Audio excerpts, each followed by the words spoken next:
So it's going to be presented by Loukatou, and I'll let you say one or two words about yourself. So hi everyone, my name is Georgia and I'm a PhD candidate with Alex here at the LSFA. So this talk is like a continuity of the first talk, and it will be much more practical because I will talk about some tools that we can use to improve research and transparent research. And I will mostly talk about what I use and how what are my daily practices, let's say. So I will not cover everything that comes with OSF and Github, and I will try to make this presentation more interactive. So yeah, we are going to work together if you want with OSF and Github. So what are these two things? So OSF and Github are two things I chose to talk about because I think that they're enough, they're sufficient to help us make reproducible workflows.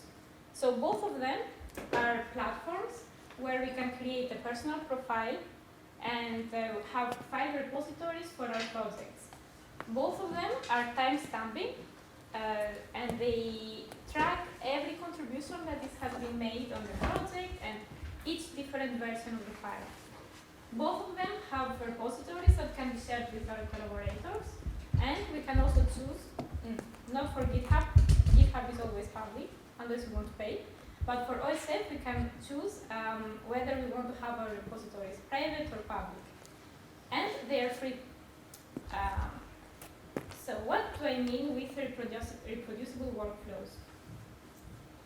When we work on a project and we decide to preserve the current workflow of the project. So we gather all our material in one place. So this means that our data will be open in our code, and we also document the procedure that we use to produce the results. So we make sure that the scripts that can be reused by us and by others, and the results can be reproduced. So imagine, we can imagine ourselves after 5 years. Can we rerun all the analysis that we run now in our papers or not? So this is what a reproducible workflow would make sure. Why do we need reproducible workflows? So imagine that someone read your paper and they wanted to ask about your raw data. And you cannot find your raw data anymore because you have a hard time locating files of your project. You have data in Dropbox, you have some scripts in your documents, you have 10 different versions of your manuscript in your downloads, and you don't know anymore where to find it. So with a reproducible workflow, this would not happen because they make life easier, you have everything together, they are proof of quality for your papers. When someone sees that you have your data in OSF or in GitHub, they know that you have done something organized, which brings citations, and they give credit to those who actually did the work. So if you created everything for the project, as it usually happens for PhD or first authors, they can see because you're the only contributor in your files. Nobody else did anything. So this can give you some credit, and they also help advance the research because of all those that came before. So OSF is a platform that stands for Open Science Framework, and it's a work of a non-profit, as it was said before, the Center for Open Science. As you can see, this is my homepage. The first thing that can be seen by someone who does not know anything about me is that I have some projects, 11 projects, 6 of them are public, so anybody can go inside and see the material that is downloaded, everything we want. And it can be also used as a personal page, so you can add information or your education or your employment. An example, first example I wanted to show you is one of my projects, which is a project in the making. This means that I'm currently working on it. So in the project, you can add contributors. So, for example, I have 2 contributors, me and my supervisor. So this way, team members can have access to everything all at once. and you don't need to send emails to each one separately, uploading and updating scripts all the time. So you can have two or more components as you wish. I have two components, one which has my scripts, and another one, you can see it in the right, and another one that has my data. The reason why I have them separately is because in each of my components, I can have different settings. They can be private or public. And I chose to have my scripts public and my data private because the database I'm working on cannot be, is a private database. And you can also change the privacy settings. So the project can be either public or private. Right now, it's private because it's in the making. A second example is a project.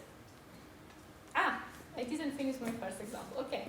So something else is that there is practically no size limit for the files. They can be up to 5 giga, but if you have add-ons, for example, if you connect your GitHub account or your Dropbox, so this practically means that they have no size limit. And they are extremely transparent. Everything is documented. Everything that you do, as you can see in the recent activity, is added in the history. So for example, I have been working on something and this will be documented with the exact date and time. A second example is a finished project. So this is a project that has been accepted and published. And in this one, I have the reproducible pipeline. As you can see in the wiki, I have a description that says that scripts and results for the project can be found there.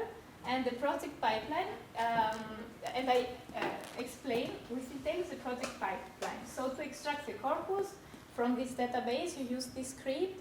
Then to remove the utterances, you use the other script. To segment, to collapse your results, and to present your results, you use these markdown scripts. So anyone can get inside there. The project is public.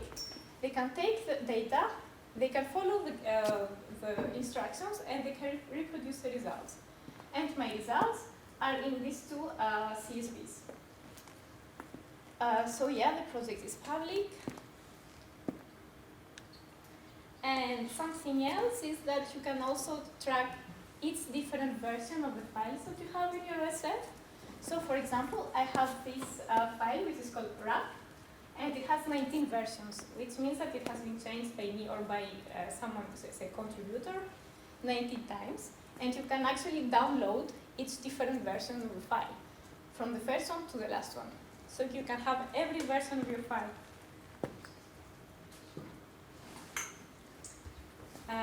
Something that I find very useful is that you can create a view-only link for your project in OSF. So, for example, when you submit a manuscript, you create this view-only link, which links to this OSF page, and you can add it in your manuscript. The link can be anonymous. In here, you have a blind peer reviewing, and it's, of course, proof of quality. And it's highly appreciated by reviewers. I also had one reviewer who explicitly asked for it. So for example, in my submitted manuscript, I had a paragraph, and at the end of the paragraph, I said explicitly that the supplementary material, results, scripts for corpus preprocessing and segmentation are available at this link. So this link would link the reviewers, it would lead them there. You add the name, for example, the name of my supervisor, and then you add them. So something else that is important is that any change that you make will be, we send a notification automatically to the other contributors of the project. So if right now I add someone as a contributor, they will receive an email. If I change the file, they will also receive an email. So if I want to connect my account to Dropbox or to GitHub, I go to this tab which is called add-ons. Here you can see all the different platforms where you can connect your OSF project to. It can be Dropbox, it can be GitHub, Mendeley, Zotero, so you can upload even your references. So, for example, I say that I want to connect my account with Dropbox, and I click on Enable, Confirm, and then once this is done, I will have to import my account from Profile.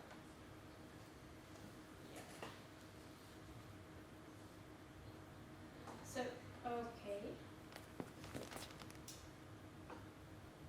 okay, right now you can see the folders that exist in my Dropbox.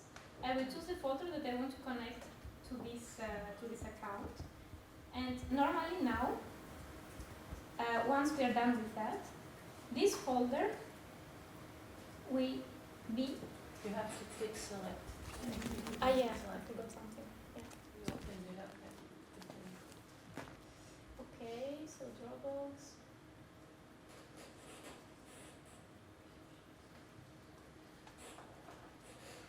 Okay. And then on the Yeah. right, yes. Okay. Thanks. Okay. And let's say that I do the same thing for GitHub. I enable my GitHub account, confirm, and then I import GitHub.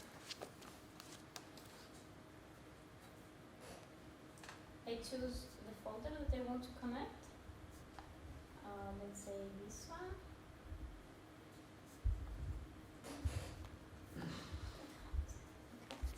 And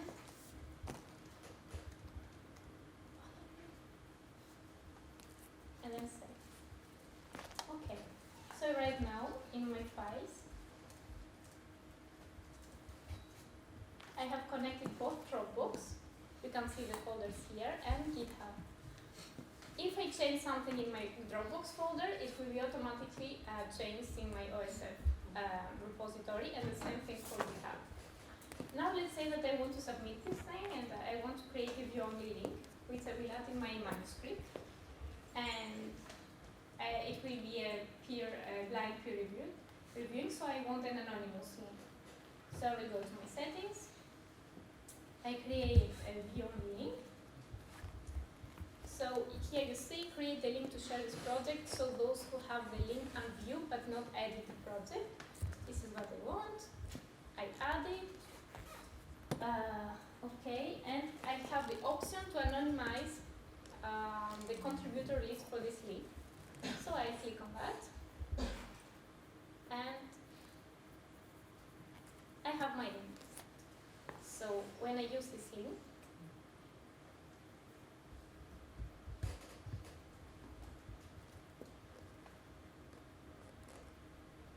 they still have access to everything except for the names of the contributors. And they also have access to the recent activity. But it's a bit not very informative. Yeah.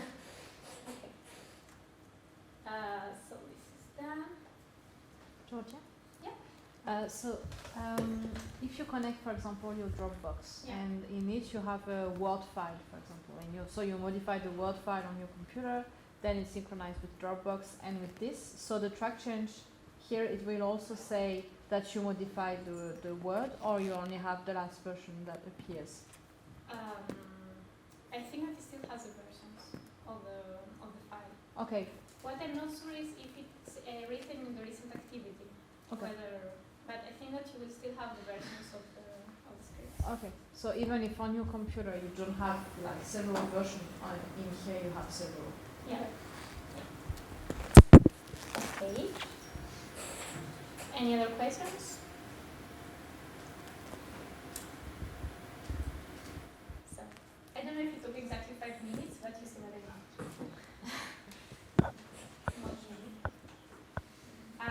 So something else that we can do with OSF is that we can create a preprint.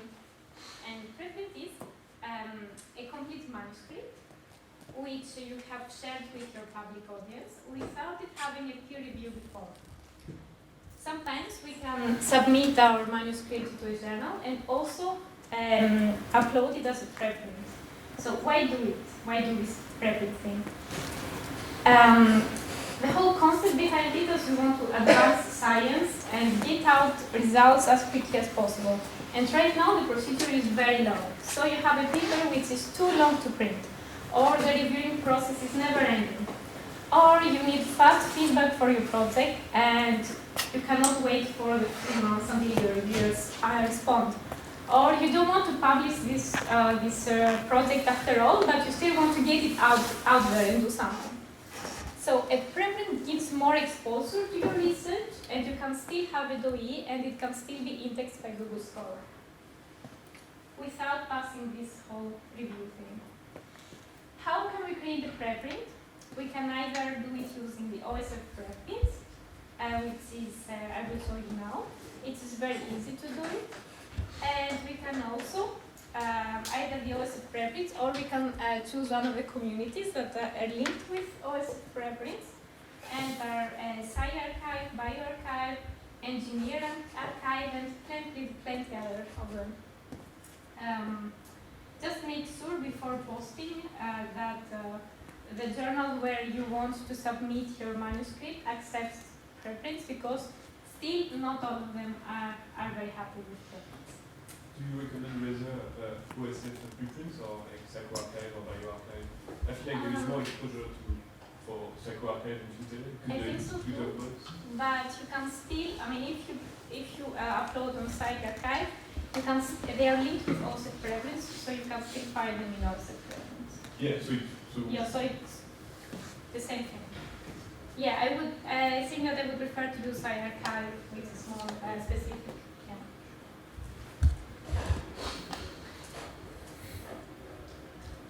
So, for example, you can go here in the OSF preprints, and you can either create other preprint, or you can find one. You can see here all the different providers where you can upload your preprints. As you can see, there are many of them. I guess that the most relevant to the DEC are the PsyArchive and BioArchive. And if you want, for example, to find a preprint, you know this.